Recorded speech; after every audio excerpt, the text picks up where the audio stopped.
Billions of parallel realities are passing through the projection beam of your consciousness every second. Now, for those of you a little bit more scientifically minded,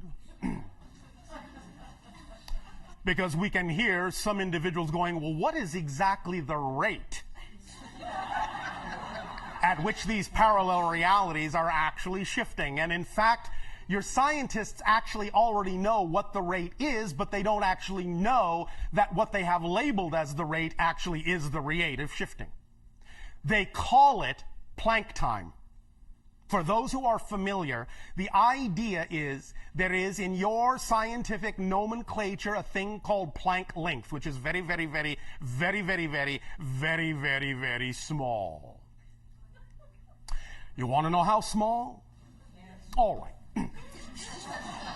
If you take what you call in your reality an atom, one atom, and you wish to measure the diameter of that atom. Now, you all know an atom is very small, yes? All right. If you want to measure the diameter of that atom in Planck lengths, so many Planck lengths, and you did it by measuring one Planck length every second, the amount of time it would take you to go from one side of that atom to the other would be 10 million times 14 billion. That's how small a Planck length is. So, Planck time is the amount of time it takes for light to travel one Planck length. So that is a very small increment of time.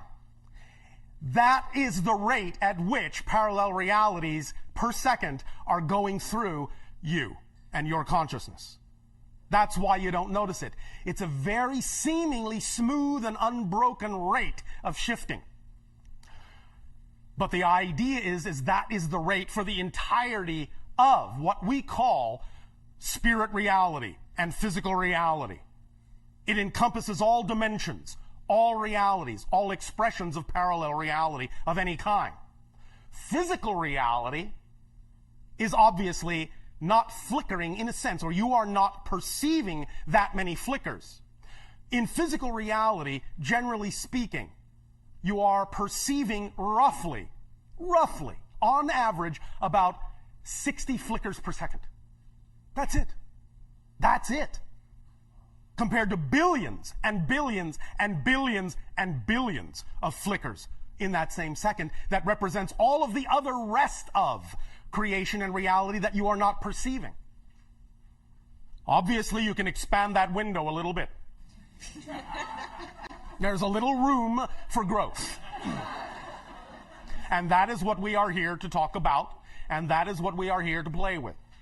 The idea being that you will find that even within your physical reality, as you go from what you call third density awareness to fourth density awareness, you will generally find that you will be expanding this rate of ability to perceive the flickers from the average that exists now of about 60, shall we say, frames per second, to an average of about 300 frames per second, with some people capable of attaining about 1,000 frames per second.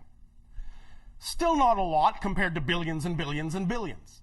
Nevertheless, it will allow you to perceive quite a bit more than you're perceiving now. Allow quite a bit more synchronicity, quite a bit more miraculous and magical manifestations to automatically occur in your life. Just with that little bit of a stretch, you will be able to experience quite a bit more.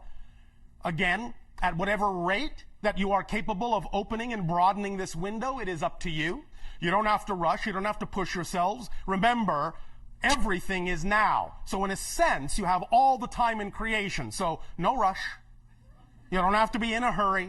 You don't have to say, oh, when am I going to get there? I need to hurry up. I'm very impatient. Remember, the only reason you need patience is because you are impatient to get somewhere other than here. But if you understand that here is all there is, and you truly appreciate what here is all about, and live in that moment, you will not care about being anywhere but here, or any when but here.